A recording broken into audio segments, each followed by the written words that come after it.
mwese.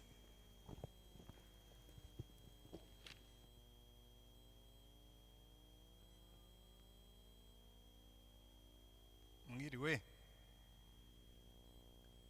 Tugeze ku munsi wa 12 w'iminsi yacu 40 yo kwiriza ubusa no gusenga. Ariko ntabwo nzi ikintu cyabaye. Ubundi kera twajyaga tugenda twiyongera, none turimo turagenda dukura nk'isabune, aho kuba banini turaba bakeya. Mwambwira harabaye ikira? Ni imbeho gusa. No kuyisengera ikavaho, kuko ngo tuzareba muri iki cyumweru gikurikiyeho niba tuzaba twiyongereye. Ariko ndabona ejo twaravuga ngo nuko imvura yaguye, ariko n'uyu munsi ndabona tutangana nk'uko twatangiye, turagenda dusubira inyuma. Ngo nabyo turaza kubisengera kugira ngo twiyongere. Ndagira ngo uyu munsi dukomeze mu nyigisho yacu y'ubusonga bw'ibintu bitandukanye. Nabibabwiye, buriya ubukristo bwacu kugira ngo uzabwumve neza ubugendemo neza, nuko ubanza ukumva ibintu bibiri. Iyo tuvuze ngo twizera Yesu, twizera Yesu nk'umucunguzi wacu, bikaduhesha agakiza. Ariko tukizera Yesu nk'umwami wacu, bikaduha gukomeza mu nzira yacu y'ubukristo. Hari nubwo abantu bakubaza ngo ariko ngo buriya ngo twigije nk'inyigisho nk'izi z'ubusonga ngo tuhurira hehe n'umusaraba ngo tukavuga Yesu. Ahubwo rero buriya muzitegereze neza, nushaka kwigisha inyigisho Yesu yigishije. Yesu yavuze ku musaraba inshuro nyinshi, anasobanura n'ikizamujyanayo, ndetse amaze kuzuka asobanura icyamujyanyeyo. Aravuga ngo ubu butumwa bwiza bukwiye kubwirizwa ahantu hose, ngo yuko kubabarirwa ibyaha ngo bizabwirwa amahanga yose mu izina ryanjye. Ariko burya kubabarirwa ibyaha ntabwo ariyo ntego y'ubukristo. Kwihana ibyaha ntabwo ariyo ntego y'ubukristo, kuko icyazanye Yesu mu isi ni ukugira ngo asubize ibintu mu buryo uko byari bimeze mbere y'uko icyaha kibisenya. Niyo mpamvu ibi mbisubiramo kenshi kugira ngo tuzagere aho tubyumve neza. Buriya iyo bavuze ngo icyaha, muzarebe inshuro muri Bibiliya bavuga ngo icyaha nibwo bugome. Iyo bavuze ubugome ntabwo ari ubugizi bwa nabi, abantu benshi babyumva nabi. Icyaha ni rebellion. Iyo bavuze ngo icyaha ni ubugome, ni ukuvuga ngo ni rebellion. Habaho rebellion iyo hariho ubuyobozi noneho ukabwigomekaho. Uwari guhindura neza bituma abantu babyumva, yari kuvuga ngo icyaha ni ubwigomeke. Iyo rero utangiye gutekereza ko buri kintu cyose dukora kikitwa icyaha, ni ubwigomeke ku bwami bw'Imana. Buri icyo Yesu yaje gukora, ubwo yavugaga ngo nahawe ubutware bwose mu ijuru no mu isi. Ni ukuvuga ngo n'igihe Imana yamwoherezaga ikamubwira ngo uyu ni umwana wanjye nkunda, nkamwishimira mu mwumvire. Mu yandi magambo ni ukuvuga ngo namugize umwami w'ibiri mu isi, namudereze, namwohereje. Noneho nawe agiye kugenda aratubwira ati kuri ubu butware bwanjye namwe mbahayeho. Mwirukana abadayimoni mu izina ryanjye, murambike ibiganza ku barwayi bakire, mubwirize ubutumwa abantu bagaruke mu bwami bw'Imana. Amen. Iki rero umunsi tuzacyumva bizanagufasha no guhuza neza inyigisho zose zo muri Bibiliya, kuko buriya kuva ku gice cya mbere kugeza ku gice cya 11 cy'igitabo cy'Itangiriro, Imana ibirimo kurwana n'abantu muri rusange bayigomekaho. Ko murabizi mu gice cya 6 ubwo Imana yafataga icyemezo cyo kurimbura abantu, byari bitewe n'iki? Yaravuze ngo abantu bari bakabije gukora ibyaha. Mu yandi magambo, abantu bari bakamije kuvuguruza Imana mu mategeko yabahaye. Noneho mu gice cya 11 nanone abantu bamaze kongera kugwira nyuma y'igihe cya Nowa, baratubwira ngo abantu bafata icyemezo cyo kongera kwigomeka. Baravuga ati twiyubakire umunara tugere mu ijuru, Imana itabigizemo uruhare. Icyo ni kimwe. Ariko si ibyo byonyine, barangije baravuga ngo kandi ntituzakwire mu isi yose. Kandi Imana yari yavuze ngo mubyare mworoke mugwire mu isi yose. icya gatatu iravuga ngo kandi twiyubakire umunara aba ari twe tuvugwa tugira izina rimenyekana. Imana iravuga iti ariko murabona ba bantu barongeye kandi barongeye, kuko burya umugambi Satani yari afite yaravuga ngo ibyo ari byo byose nibakora ibi bintu Imana iribwiriza ibarimbure. None Imana iravuga ngo ya aho kubarimbura ndarimbura umugambi wabo. Iraza ibasopaniriza indimi bananirwa kumvikana. Wa munara w'i Babeli warishenye, ntabwo byari binaniye Imana kuwukubitisha inkuba, ariko Imana yaravuze ngo ngiye kubahana burundu ku buryo uyu mushinga batazongera no kuwukora, kuko imbaraga zabo zari mu guhuza ururimi, bakavuga ururimi rumwe n'amagambo amwe. Buri ikintu Imana yakoze kuri Pentekote yakosoye Babeli, kuko abantu abigishwa barasohotse bavuga mu ndimi, noneho amahanga yose yarateraniye i Yerusalemu bakavuga ariko turumva bavuga ibitangaza by'Imana mu ndimi z'iwacu, kandi nta mwinterprete bashyizeho. Ariko buriya umunsi Yesu yagarutse, noneho tugasubira mu bwami bwuzuye butarimo ibyaha, ntabwo tuzakenera udusemurira, tuzavuga ururimi rumwe, tuzagaruka mbere ya Babeli twongere twumvikane. Amen. Nimwitegereza neza muzabibona ko no mu isezerano rya kera kuva ku gice cya 12 cy'itangiriro kugeza kuri Matayo na Yohana na Luka na Mariko, icyo gihe Imana yakoranaga n'ubwoko bumwe gusa bwa Isirayeli, ariko nabwo intambara yari ifitanye nabo no kuba umwami wabo. Muri bukari igihe Samweli abakuru ba Isirayeli bagiye baramwegera batubwira ati ariko dushyirireho umwami natwe tumere nk'andi mahanga. Imana yaramushubije iramubwira ngo genda ubaho umwami uko bamugusabye, kuko si wowe banze, ni jyewe banze yuko mba umwami wabo. Kuko icyo Imana yashakaga kwerekana muri Isirayeli, yashaka kubereka ubwoko bugenda bufite Imana nk'umwami wabo. Hanyuma baranga, nk'uko natwe twanga muri kino gihe. Noneho mu isezerano rishya Imana irongera ivuga ngo ke noneho nimitse umwana wanjye agiye kugarura ubwami bw'Imana. Muzarebe inyigisho za Yesu zose, ntiturimo gusoma Luka, muze kureba cyangwa musubire inyuma murebe aho twasomye muri Matayo na Mariko na Luka. Ahantu hose Yesu yigishaga ubwami bw'Imana, inyigisho z'ubwami bw'Imana. Ntabwo yigishaga inyigisho z'agakiza. Agakiza ni akantu gatoya cyane mu nyigisho z'ubwami bw'Imana. Ariko kubera ko ariko twigishije abantu ubu ngubu, iyo mba ndimo kwigisha iby'agakiza, ndimo kuvuga ukuntu abanyabyaha bazarimbuka cyangwa bumvira Imana bazahembwa, mwari kubona mwese muri excited. Kubera iki? Kubera ko nibyo twabamenyereje. Buryo umuntu yumva afashwa iyo twigisha ibyo amenyereye. Iyo wavuga ibyo utamenyereye wumva ari ibintu bishya mu matwi yawe, ukumva bigutunguye.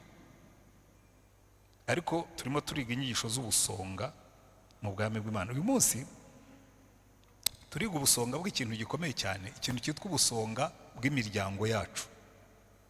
Ubusonga bw'imiryango yacu, ubusonga bw'umuryango wanjye. Ariko nanone nitubigarukaho, buriya ntabwo turi bwige ku mibanire y'abagabo n'abagore n'ibindi gusa, turiga n'ibindi byose bijyanye nabyo. Kuko buriya nimusubira inyuma nanone mukareba ibyo tugomba kubera ubusonga. Iyo tuvuze ubusonga bw'umuryango wanjye, nababwira ngo icya mbere tugomba kureba ni ubusonga bw'ibyo turi byo nk'abagabo n'abagore. Ubusonga mbishyize mu yandi magambo, ubusonga bw'igitsina.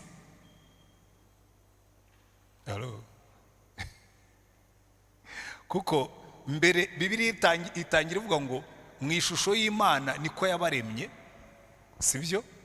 Umugabo n'umugore niko yabaremye. Ubwo ni ubusonga. Nugaruka mu bwami bw'Imana hari ubusonga bw'ubugabo bwanjye n'ubusonga bw'ubugore bwawe.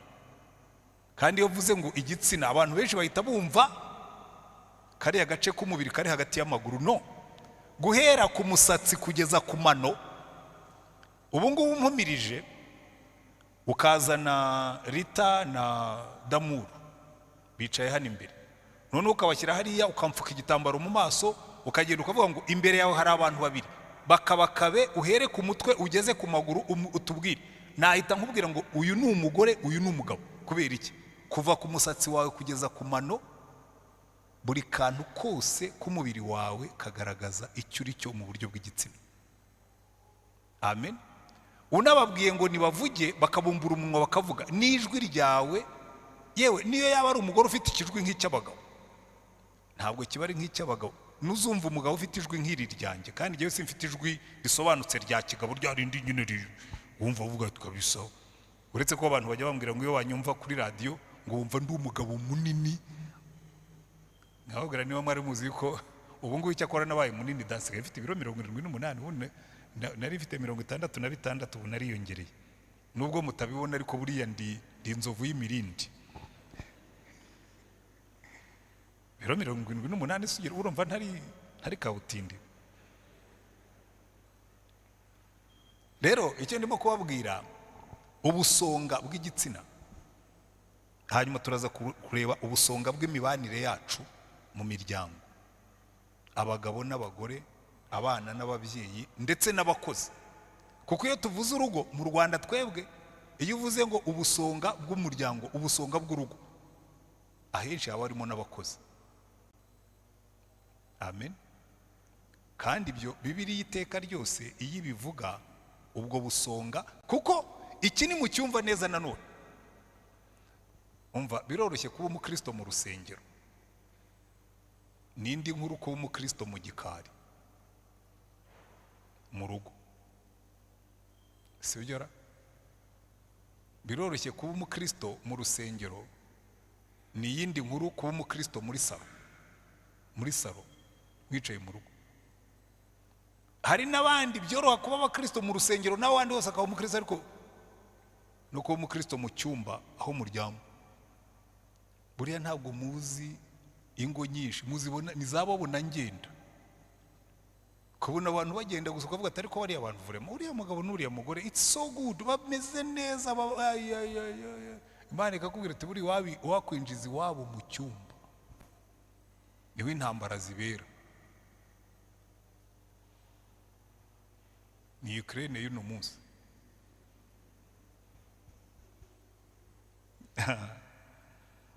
Ahubwo muri igenzure. Reka rero twinjiremo icya mbere, tubanze turebe iki kintu cyitwa ubusonga bw'igitsina. Rero buri gituma ibintu byinshi tubikoresha nabi, dutinya no kubyigishaho. Ubusonga bw'igitsina, ubusonga bw'ubugabo bwanjye n'ubusonga bw'ubugore bwawe.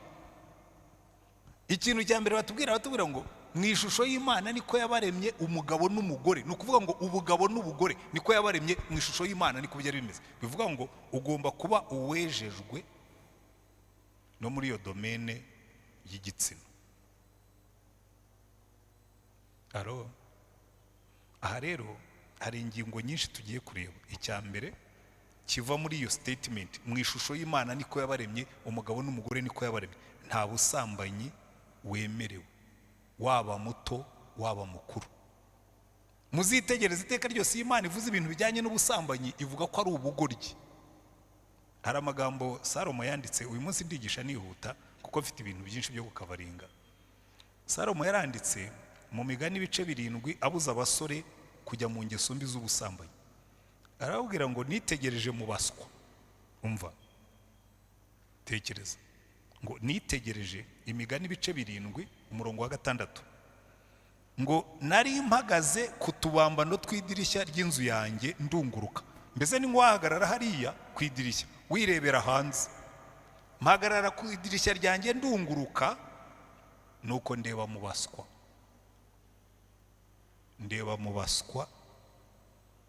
nitegereje mu basore, mbona umusore utagira umutima. Amagambo Salomo akoresha cyane yavuga abasambanyi. Umva, ndaje ngere no ku mugore. Mbona umusore utagira umutima anyura mu nzira ikikiye ikibero cy'inzu y'amaraya, nuko ayembayemba ajya ku nzu ye, ari mu kabwibwi bugorobye nk'ubu ngubu, ageza mu mwijima w'igicuku. Dongo yarabanje arayembayemba, ahagarara hafi aho ngaho ngo batamenya aho agiye, arareka burabanza burira. Hanyuma umurongo wa 10, maze umugore aramusanganira, nawe mu mutega amatwi, yambaye imyambaro y'abamaraya. Asomye Bibiliya nkibaza yari yambaye imyambaro imeze gute? Burya umugore wambara imyambaro y'abamaraya yambara mu buryo bukururana, bushiturana, bumubwira ngo ariko ubu ngubu I'm ready. Yambara bimwemerera gusohoka akajya hanze, ariko binakururana cyane ku buryo uwo musore w'umupfapfa yambaye imyambaro y'abamaraya kandi afite umutima w'ubucakura. Urumva ari wa musore w'umuswa ahuye n'umugore ufite umutima w'ubucakura.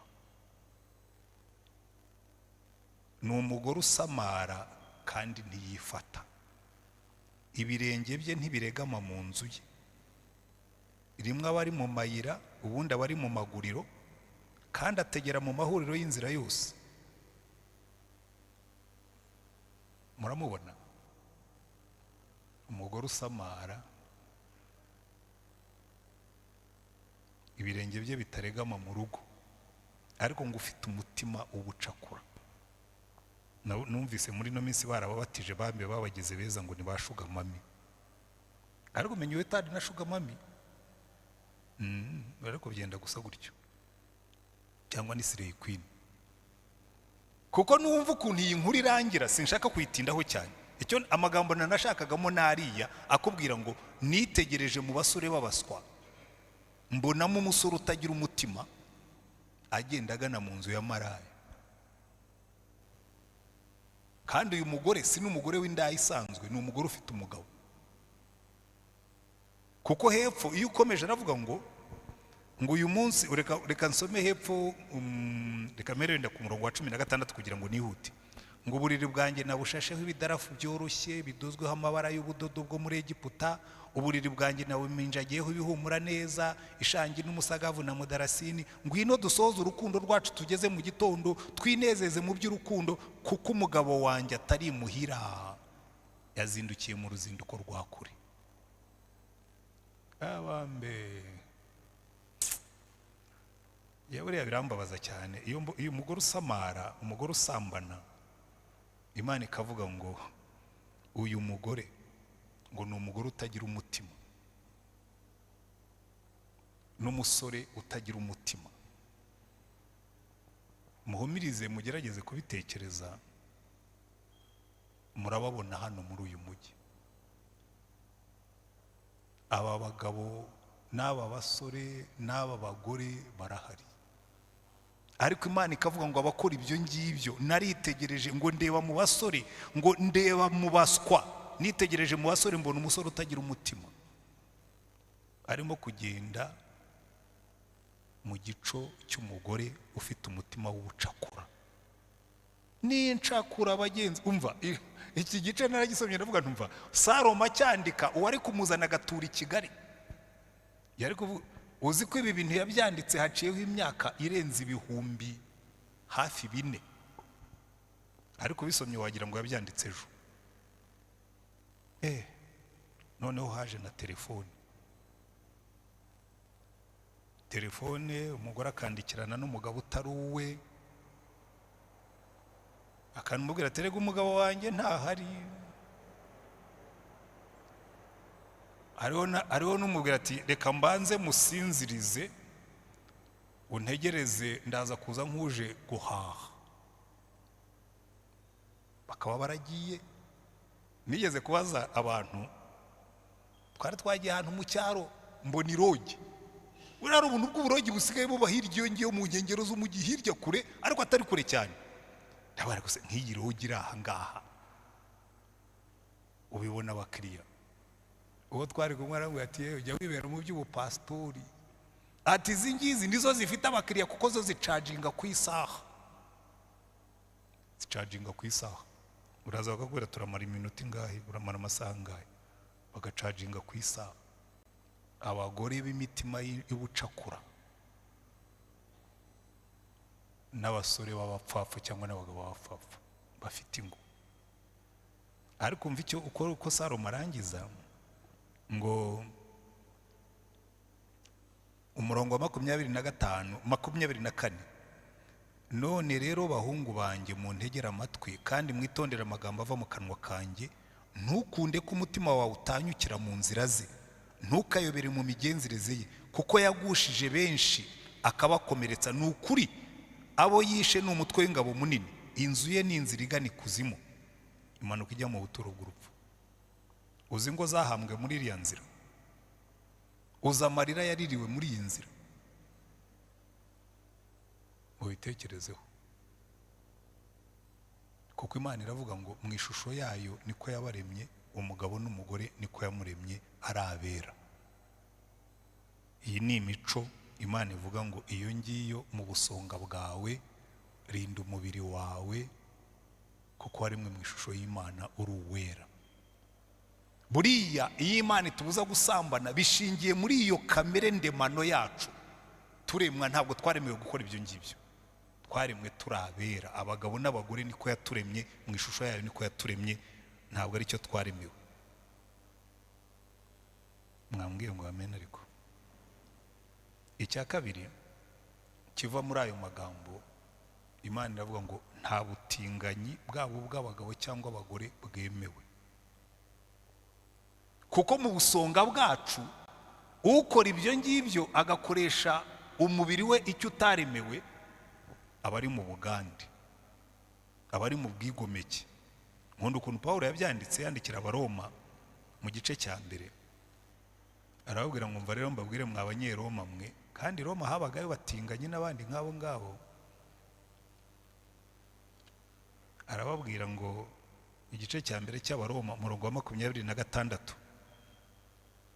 ariko kugira ngo ubyumve neza ni uko ubanza ukasoma imirongo ibanza. umurongo wa 22 w'icyo gice aravuga ngo biyise abanyabwenge bahinduka abapfu. sibyo? ibi ngibi tumaze gusoma, uza abantu benshi abariyo ziriya ncakura n'abariyo biyita abanyabwenge, Imana ikavuga ngo biyise abanyabwenge bahinduka abapfu. kandi koko nsigaye mbibona. mwabonye ukuntu ubukwe busigaye buhenda? umuntu agashyiramo imbaraga, agashaka umugore, bikamuhenda mu gukwa, bikamuhenda noneho basigaye barongera n'umubare w'ibyo abantu batanga. ngo hari inka yifata rembo batuguzazana 100,000, ngo hari inkwano za miliyoni zingahe, hari resebusiyo ngo Saro usigaye ugenda bavuga ati 5,000,000, ntabwo batijya kuyivuga. Naravuze rero ko mwazaritse tukabivamo 5,000,000 tukajya tuziha abana bakagenda bakirema bakiyubakira inzu. uzi yuko amafaranga abantu batanga mu bukwe angana na yubatse inzu umuntu yaturamo? uyateranije ugiyewe narabibaze, hari ubukwe nagiyemo bakoye 3,500,000. mbaza sare nsanga nayo yari muri 5, ubwo si 8,900. mbaza ifata rembo ngira ngo bari baratanze 500, ubwo se nizigeze muri 10. Ntawizi ubu bantu bintu dusigaye tubamo n'ibiki. kandi ubwo muri izo 5,000,000 resebusiyo ntibirimo na bya bindi byose byatararara. ikintu ukamara kugitanga wayo mafaranga, warangiza ukagisenya. ngo biyise abanyabwenge bahinduka abapfu. ariko muri iki nge mbabaza, iyo umugabo yifashe akajya gusambana, uzi ko benshi basuzumisha ijisho? uzi ko sida itigeze icika igihari? iyo umugore yifashe agasambana ajya atekereza yuko ibyo kubyara umwana we umubyariye mu rugo ubwo yitwa umugabo, cyo si ikibazo. uzajya gupimisha ADN nuko wenda uzaba wabyaye umuzungu cyangwa wabyaye umushinwa, nawe yaje ari umwirabura nyine abasanase.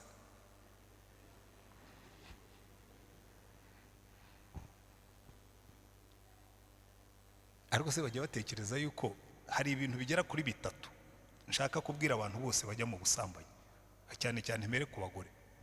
ujya utekereza ko iyo uri umugore, icya mbere iyo usambanye uba wishe indahiro warahiye, umunsi ubwira umugabo ngo usezeye ku bandi bagabo bose nzabana n'uyu nguyu akaramata. icyo ni icya mbere uba wishe. Icya kabiri, uba uzi ko burya uba utaye agaciro. Hano urabona uyu mugore batubwiye hariya, ntabwo umwanditsi amubara nk'umugore usanzwe mubara muri kategori y'abamaraya. Kandi burya umugabo mwasambanye agaciro kawe rwose aba yakamanuye. Niyo yakubeshya ngo aragukunda, agaciro kawe aba yakamanuye, uba wagiye muri kategori y'indaya.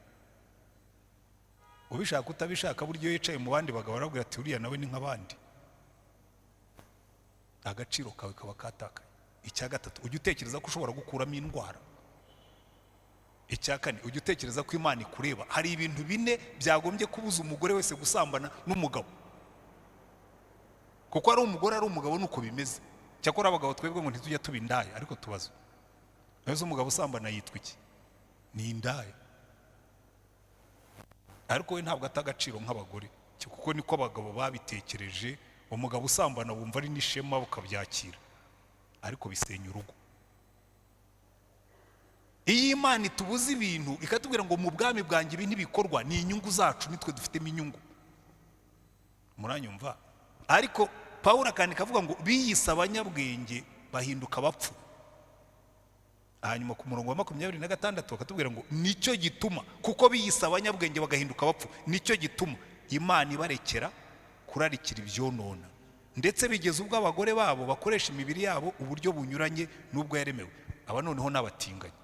Abagore babo bakoresha imibiri yabo uburyo bunyuranye n'ubwo yaremewe, kandi n'abagabo nuko bareka kugirira abagore iby'imibiri yabo yaremewe, bashyushywa no kurarikirana. Abagabo baragirirana n'abandi bagabo ibiteye isoni, bituma mu mibiri yabo bagarurirwa ingaruka mbi ikwiriye kuyoba kwabo. Ntibyanditse muri Bibiliya? Iyo tuvuze ubusonga bw'ibitsina, ubutinganyi ubwo Imana yabukuyemo. Iyo rero tuvuga ngo ubusonga bw'ingoryi zacu, ikibazo dufite muri iyi minsi, hari ahantu nasomaga ejo bundi abagore babiri b'abatinganyi bari bagiye gusaba uburenganzira bwo guhabwa intanga. Barashaka umwana ariko nta bushobozi bafite bwo kumubyara. Bagiye gusaba uburenganzira bwo guterwa intanga kugira ngo bazabyare umwana utagira se, batazi se uwo ari we, kuko intanga abazungu basigaye bafite banke z'intanga. Ujyayo ukagura intanga nyine bakaguterera nk'inka. Kwaza uwo mwana azaba ari uwandi. Bagombaga kubisabira uruhusa, ni birebire. Urumva Imana ikavuga ngo ibyo ngibyo ni ubupfapfa, ariko niyo mpamvu yabibujije, kuko muri gahunda y'ubwami bw'Imana buri kintu gifite uko cyagenewe, gifite aho gikorerwa. Reka twihute. Icya gatatu, ndimo ndigisha Bibiliya ariko natangiye nabi, kuko nagomba kuba nasomye igice tugiye kwigaho hanyuma sinagisoma. Nihutiye mu ngingo tugomba kwiga. Maraki yandika ku busonga bw'umuryango. Ejo twize muri Maraki ku busonga bw'ibintu, ariko reka tugaruke muri Maraki ibice bibiri ku busonga bw'umuryango. Turaza no kugaruka mu Befeso. Ubundi twari twanditse mu Abakolosayi, ariko naje kubihindura shyira mu Befeso kubera impamvu. Maraki yaranditse aravuga ngo, igice cya kabiri cya Maraki umurongo wa 13, ngo kandi hariho n'ibindi mukora, mutwikira igicaniro cy'Uwiteka amarira no kuboroga, mugasuhuza imitima, bigatuma atita ku maturo mutura ntayakire ngo anezerwe. Nyamara mukabaza muti impamvu ni iki? Impamvu ni uko Uwiteka yabaye umugabo wo guhamya ibyawe n'iby'umugore wo mu busore bwawe wariganije, nubwo yari mugenzi wawe, akaba n'umugore mwasezeranye isezerano. Mbese ntiyaremye umwe naho yari afite umwuka usagutse? Icyatumye arema umwe ni iki? Nuko yashakaga urubyaro rwubaha Imana. Nuko rero murinde imitima yanyu hatigira uriganya umugore wo mu busore bwe, kuko nanga gusenda, ni ku Uwiteka Imana ya Isirayeli ivuga. Nanga n'umuntu utwikiriza urugomo umwambaro we, ni ku Uwiteka nyine ngo bavuga. Nuko rero murinde imitima yanyu mwe kuriganya. Haleluya. Mu busonga bw'urugo rwacu, bw'umuryango wacu, Imana iravuga ngo hari n'ibindi bakora ukuyemo ubusambanyi. Imana ikavuga ngo nabaye umugabo wo guhamya ko wariganije umugore wo mu busore bwawe. icyo ubwacyo ni kibi. Ngo ariko hari n'ibindi mukora, ngo mutwikirize urugomo imyambaro yanyu, ngo mugasuhuza imitima muje ku gicaniro cyanjye. Buriya rero ni ikintu gikomeye cyane abantu batajya batekerezaho. Domestic violence itandukanya abantu n'Imana, kandi mu ngo nyinshi. Ntimukangwe na biriya bababwira ngo abagore bahawe ijambo hanze, ariko hari ingo zimwe bahabwa inshyi, kandi kubera ko biyubashye ntibatinyuke no kuba babivuga. Umugabo akamukubita ati ndebe kuzabijyana hanze, ariko buriya nubwo bagenda babiripotinga rimwe na rimwe, buryo ubaza umubare w'abagore bakubitwa ni munini kuruta umenyekana. Jewe ndavuga ibyo nzi, nuko banshyize muri ankete, ubwo nabo ngomba kumena amabanga y'akazi, ariko rero barakubitwa. Hariho n'abakubitwa umunsi barongo, ariko Imana ikavuga ngo ibyo nabyo ntabwo mu bwami bw'Imana byemewe. Ngo domestic violence, ngo Uwiteka yawe umugabo guhamya ibyawe n'iby'umugore wo mu busore bwawe wariganije, ibyo ni ubusambanyi. Ngo ariko hari n'ibindi mukora, mutwikiriza igicaniro cy'Uwiteka amarira no kuboroga, mugasuhuza imitima. Ingaruka ivamo, Imana ikavuga ngo ayo masengesho yanyu muzasenga sinzayumva. Niyo mpamvu muzabona ahantu henshi iyo babwira abagabo, Pawulo yandikiye Timoteyo aramubwira ngo Timoteyo, ndashaka ko abagabo bose ahantu hose bazamura ibiganza basenga, bakazamura ibiganza byera. Ni ukuvuga ngo ibiganza bidasambana kandi bidakubita n'abagore, bakazamura ibiganza byera. Amen. Hanyuma muri Petero wa mbere ibice 3 nanone umurongo wa 7, Imana ikabwira abagabo ngo mwitondere uko mwitwara ku bagore banyu, ngo kugira ngo amasengesho yanyu atagira inkomyi. Haleluya. Ubwo ni ubusonga bw'imiryango yacu. Sinzi rero impamvu, ariko menye bya nanjye ndabyumva. Buriya muri Bibiliya Imana yibanda ku bagabo cyane, kuko twebwe muri sosiyete zacu twibanda ku bagore.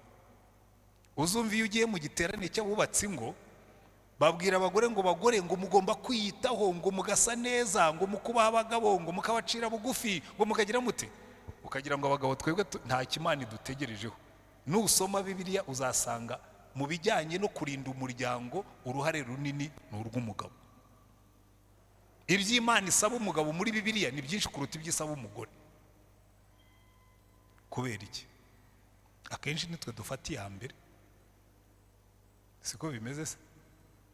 Uretse abagore bamwe na bamwe bakeya, ubundi burya no mu busambanyi akenshi abagabo nitwe dufata initiative.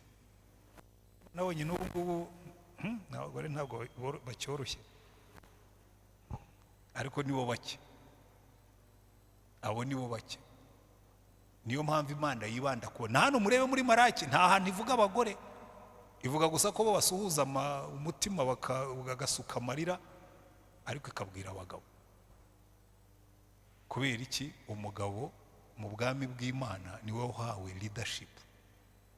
Ku munsi w'amateka muzitegereze, Adamu yari hamwe na Eva bakora icyaha, ariko Imana iravuga ngo Adamu uri hehe? Kuki utahamagaye Eva kandi ari we wasoromye urubuto? Nuko mubishaka mutabishaka, ibyo nanone biravuguruza imvugo igezweho muri kino gihe, umugabo niwe mutware w'urugo. Muri gahunda y'Imana ariko muri gahunda y'isi, muri gahunda y'Imana umugabo n'umutware w'urugo. Kerekanye niyo yabaye incapacitated, ubushobozi bwe bwananiranye, ariko ubundi umugabo niwe mutware w'urugo. Iyo ibintu byagenze nabi Imana niwe bibaza, kandi natwe izabitubaza, ariko n'abagore bazabazwa ibyabo. Reka ndaje ngere no kubana muri Maraki, kuko arabisobanura neza akavuga ngo igituma Imana ishaka ko turinda ingo zacu ngo ni ukugira ngo tuzagire urubyaro rwubaha Imana. Iyo nayo ni indi responsibility tuza kureba mu mwanya. So hari ibyo tugomba kwirinda bitagomba kugaragara iwacu, ibyo bintu by'ubusambanyi, ibyo bintu bya domestic violence. Kandi iyo tuvuze domestic violence si ugukubita gusa. Umugabo yigeze kumbwira, njya mbibigisha hano cyangwa n'ahandi, ngomva pastor ngo nkubwire ngo guhohoterwa ngo si ugukubitwa gusa, ngo umugore ashobora kukureba, ubwo yambwiraga story ye, ngo umugore ashobora kukureba akimyoza ugapfa. Ati nkamubwira ibintu nkamubwira ndeba gutya, ati ngwino nkugaburire, ati ubwo apeti kabirashize, ati nkararusa, ati nkaba ndapfuye. Iyo se si domestic violence, si ihohotera.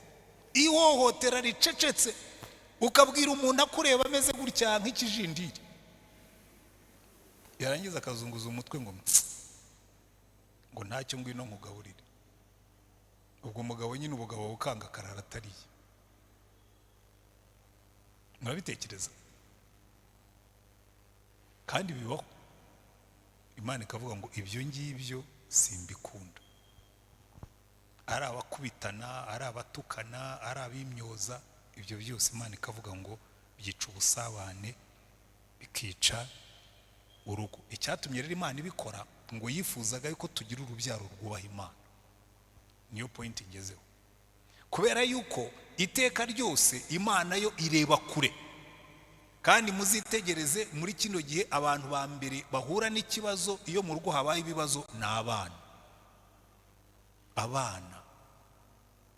Abana ugasanga bacitsemo kabiri, bamwe bari ku ruhande rwa nyina, abandi bari ku ruhande rwa se. Iyo umugabo atumvikana n'umugore, abantu ba mbere bacanganyikirwa ni abana. Reka njye mbwira abakiri batoya, nimwumva mufite umugambi wo kubaka ingombi, ntimukabyare, mujye mubyihorera. Hanyuma nimurangiza mutandukana, icyo gihe nibura ubwangizi buba bukeya, dega ziba nkeya. Ariko iyo mufitemo abana, burya muba mubiciye. Ubushakashatsi bakoze muri Amerika bwagaragaje yuko 3/4 by'abantu bari mu bigo ngororamuco by'abana ni abantu bava mu ngo zitabana neza. 3/4 muri juvenile delinquency ni abana bava mu ngo zitameze neza. Baragenzuye basanga mu mashuri, ubwo n'ubushakashatsi bwakozwe buranditse, abana bageze mu myaka 12, 13, 14 bava mu ngo zitabana neza baratsindwa cyane mu mashuri. Kuko igihe abandi bicaye barimo kwiga, bo barimo kwibuka ukuntu nyina na se bahoze barwana, kwiga kwabo kukaba ikibazo. Imana ikavuga ngo igituma nshaka yuko murindi ngo zanyu amakimbirane n'ubuhemu ni ukugira ngo muzabyare urubyaro rufite umutekano. Muranyumva? Murankurikiye? Murafashwa? Ibyo byose mwafashwa mutafashwa ndababwira iby'Imana ivuga. Kandi uyu munsi turi ku burinzi, kuko muri iriya gahunda y'ubwami bw'Imana narabibabwiye, igice cya mbere n'icya kabiri cy'itangiriro tuba tukiri mu bwami bw'Imana, butangira gupfa mu gice cya gatatu. Ikintu cya nyuma Imana yaremye, mbese imaze kurema ibindi byose, yaremye umuryango. Kuko nyuma nibyo bisoza Adamu na Eva, imuzanira umugore, kuko yari yabirebye iravuga ngo si byiza ko uyu muntu aba wenyine, imuremera umugore, iramuzanira, hamugejeje, umugabo aranezerwa, akora igisigo, avuga imitoma, uyu nguyu ntabwo ndi bumwite umugore, azitwa akara ko mu mara yanjye, akagufwa ko mu magufwa yanjye, azitwa umugore kuko yakuwe mu mugabo. Hanyuma barangije ngo umugabo n'umugore babanaga, ngo nta nubwo bari bambaye imyambaro, bambaye ubusa, bivuga ngo bari muri transparence abusuri, ngo kandi ntibakorwe n'isoni. Byose Imana irabireba, iravuga ngo ibona ari byiza. Haleluya. Birangirira aho ngaho, ibintu byiza Imana yaremye birangirira aho ngaho, muri ubwo bwiza bw'umuryango niho ibintu byose, mbese nicyo gisenge cy'iby'Imana yaremye byose. Irabyitegereza, ibona umugabo ufite umugore babanye neza, nta guhishahisha, nta kudilitinga, nta gusibasiba, nta kwihishahisha, ngo ibona ari byiza. Ariko reka mbaho ikizamini, mu bakiri batoya ariko hariho abantu bubona. Kera nari mfite nyogokuru, nkajya mubwiriza ubutumwa, aho garetse nyogokuru rwose wari ukwiye gukizwa. Icyo gihe yari afite imyaka 85, aho nyogokuru wari ukwiye gukizwa. Akamubwira ati ariko mwana wanjye, nti ko njya numva ngo mwihana ngo mugakizwa, kumva mwihana inzoga, hari inzoga ujya ubonanywa? Noya.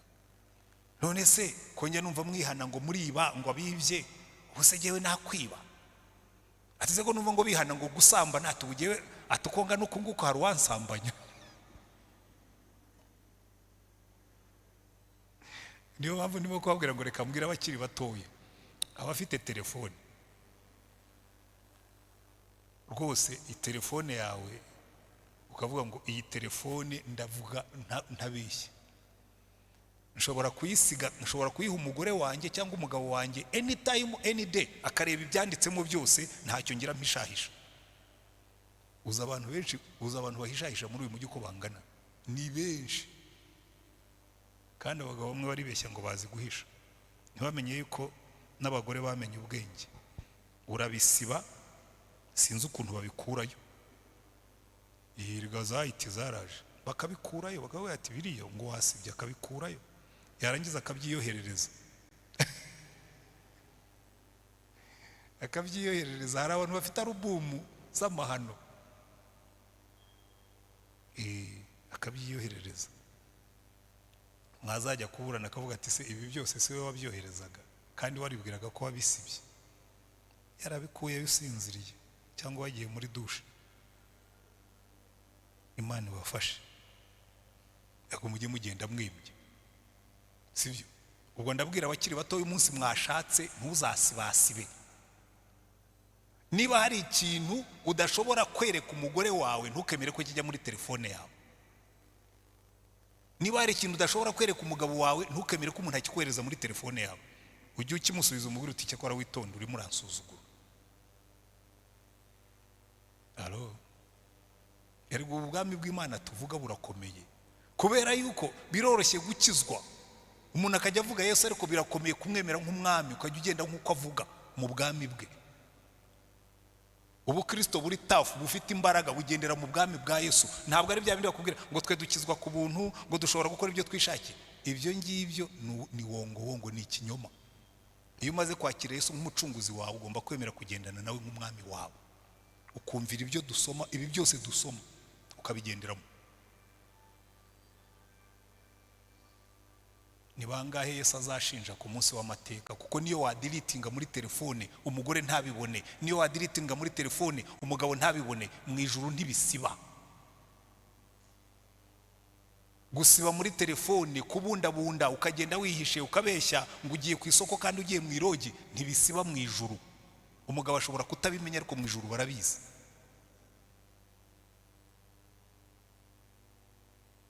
Mu ijuru barabizi. Imana ikakubwira ngo ibyo urabikora nka kwihorera, ukibwira yuko mpanye nawe, ngo ariko ku munsi w'amateka nzabishyira ahagaragara. Dosiye yawe iteye mwene data, dosiye yawe yo mu ijuru niyo mvuga. Kuko ejo twasomye ahantu muri Maraki baravuga ngo abubaha Uwiteka ngo baraganiraga ngo mu ijuru Imana ikitegereza ikumva, ngo ibitabo by'urwibutso bikandikwa, ariko mu bitabo by'imirimo nibyo bijyamo. Alo, reka twikomereze. Tugomba kubyara urubyaro rwubaha Imana, niho naringeze. Nimwitegereza ahantu hose no mu isezerano rishya. Paulo yandikiye Abakolosayi, yandikira Abefeso, arababwira ngo bagabo mukunda abagore banyu nkuko Kristo yakunze itorero akaryitangira. Arangije abwira abagore ngo namwe bagore mwubaha abagabo banyu nkuko itorero ryubaha Kristo. Twirinda ibyaha kubera kubaha Kristo. Hanyuma arangije aravuga ngo kandi namwe babyeyi mwite ku bana banyu ntimukabasharirire. Haleluya. Kuko iyo ni mana, uwo ni umuryango. Reka nsome mu Bakolosayi ibice 3 ingeze kuba abagore, umurongo wa 18 aravuga ngo bagore mugandukira abagabo banyu nkuko bikwiriye abari mu mwami wacu. Urumva abari hehe? Mu mwami wacu. Mugandukira abagore, mugandukira abagabo banyu nkuko bikwiriye abari mu mwami wacu. Bagabo namwe mukunda abagore banyu ntimukabasharirire. Nahisemo iri ngiri. Nashoboraga no gufata mu Befeso aho babwira ngo bakunda abagore banyu nkuko Kristo yakunze itorero akaryitangira, ariko arabwira ngo mukunda abagore banyu ntimukabasharirire cyane. Ari umuntu twahoze tuganira kare nubwira nti buriya ibintu byo mu ngo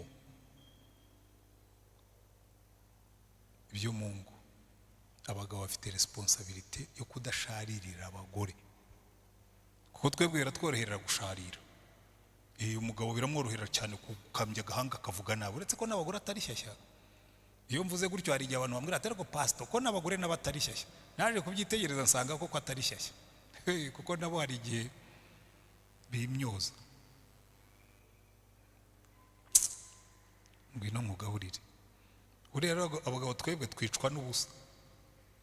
Uzi yuko buriya abagabo wabakubita inshyi nkuko bakubita abagore bo bapfa, ariko ijambo rimwe gusa rirahagije kwicara akamureba akavuga yumva agaceceka kwimyoza umugabo agapfa.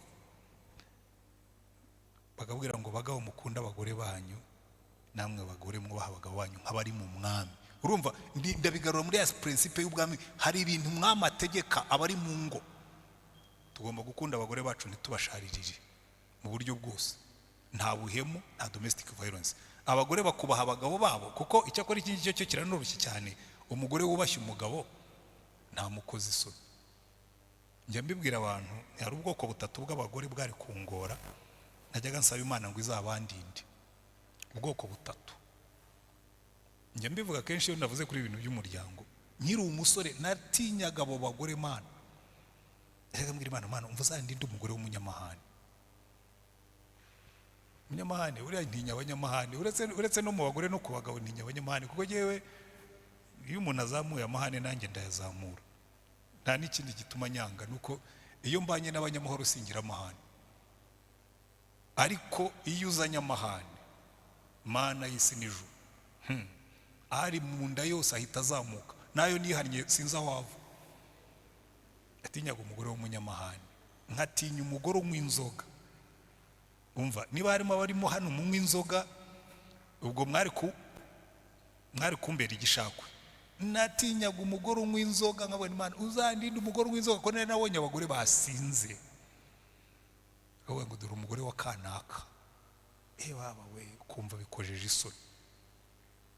Nkatinya umugore usambana. Abo bagore batatu najyaga mbwira Imana uzandinde ikate. Buke Imana iramfata, murabizi njya nkunda kubivuga hano sibishye.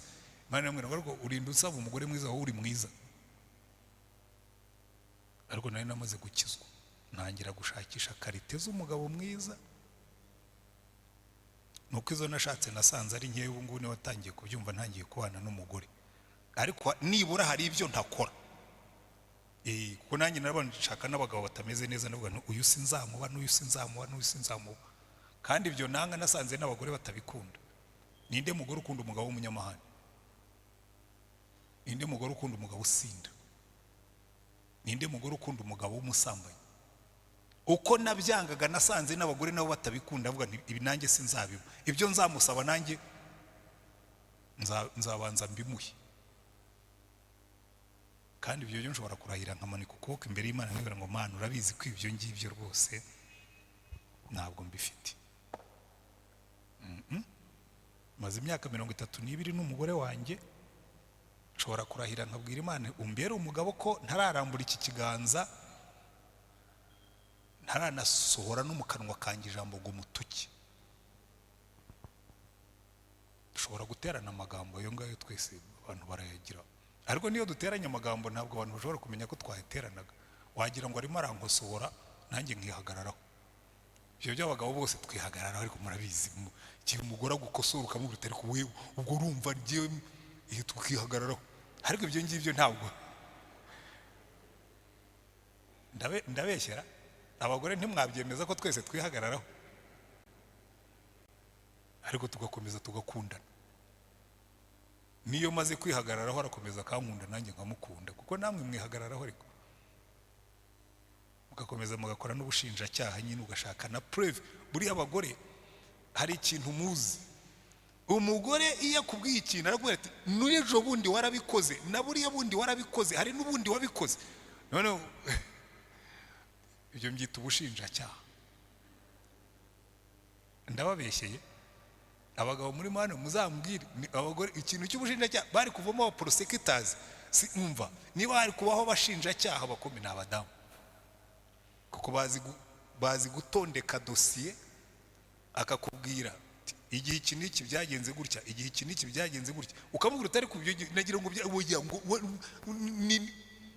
hanyuma ariko byarangira mugakundana, kuko ibyo ngibyo ntabwo bisenya.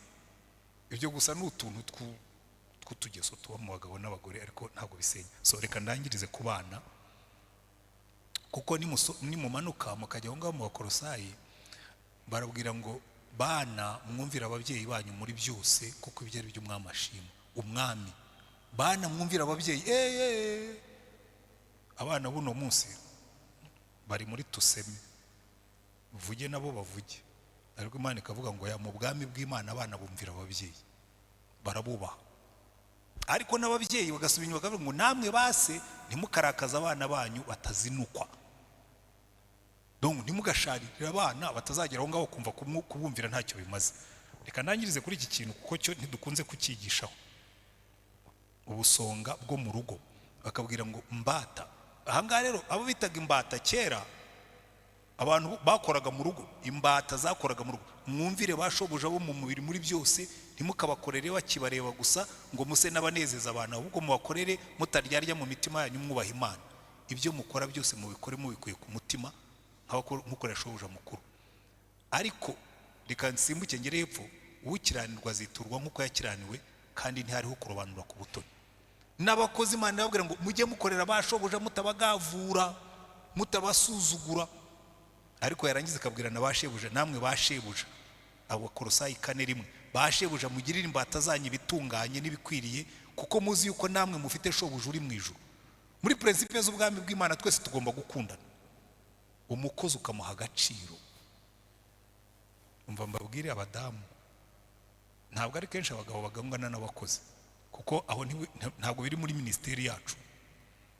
Jewe ncunga amafaranga, madamu agacunga dépense. Niwe umenya niba batetse, niba bangiza ibiryo, niba bagira gute. Ariko ndende kubabwira ngo abadamu waha abakozi bakazahagarara ku irembo ryo mu ijuru mugiye kwinjira, abakwinjiramo mwaba bake. Namwe nimwisuzume. Uzi ko hari abagore bumva avuga akavuga ngo dore uko kireba, ngo dore uko kibaye iki, ariko ngo iki ngiki kigira ubwenge. Muzove mu makinamico, abagore benshi iyo babwira abakozi babo bababwira nabi. Kandi naje kugenzura nsanga no mu barokore namwe muvuga nabi. Haro abadamu, erega mu bwami bw'Imana kugenda nk'umukristo wo mu bwami bw'Imana, nababwiye ngo hari ugukizwa ukakira Kristo nk'umucunguzi n'umwami wawe, hari ukurangiza ukabaho nk'igisonga cyo mu bwami bw'Imana, ugacunga ibintu n'abantu nk'uko shobuja yavuze. Izi ngo zacu rero, nababwiye ngo uyu munsi ntabwo turimo kwiga nk'uko twiga muri fadazi na madazi, turimo turiga ubusonga bwo mu rugo. Donc ubusonga bw'urugo, kuvuga ngo nacunga nte urugo rwanjye nk'igisonga cy'umwami. Mfite teritwari ntoya yitwa urugo nashinzwe. Urugo ni ubusonga bwanjye nk'umugabo, ariko nanone bikagaruka urugo ni ubusonga bwawe nk'umugore. Urugo harimo ubusonga bw'abana, mu rugo harimo ubusonga bw'abakozi, kandi abo bose bakagomba kubana mu buryo bigaragaza ko ari abantu b'Imana. Amen. Kuko biroroshye gukizwa mu rusengero, n'uyundi mwitozo gukizwa mu rugo, kuko iyo nje mu rusengero nambara neza. Iyi shati sinshobora kuyambara inshuro zirenze 3 ngo nze nyambaye hano. Ariko hari igihe nisanga iyo madamu atandebye igitsuri, nisanga nambaye pijama sinzi iminsi. Ndabeshyara. Kubera iki? Ni mu rugo, ntawe ubibona. Mu rugo rero buriya ibyo tudakorera ahandi tubikorera. Sinshobora kugira mu rugo. Ubusonga bwo mu ngo zacu duhagaze dute? Mujye mwibuka yuko no mu rugo ni mu bwami bwa Kristo. Ngo umwami yigeze kwirukana umuhindi Nyanza, aramubwira ati nzigira Rwamagana. Aramubwira ati ariko naho ni mu Rwanda. Rero ndenda kukubwira ngo ntabwo ubwami bwa Kristo bugarukira hano mu rusengero, na hariya mu rugo ubusonga bwacu bugomba kugerayo. Imana ibahe umugisha.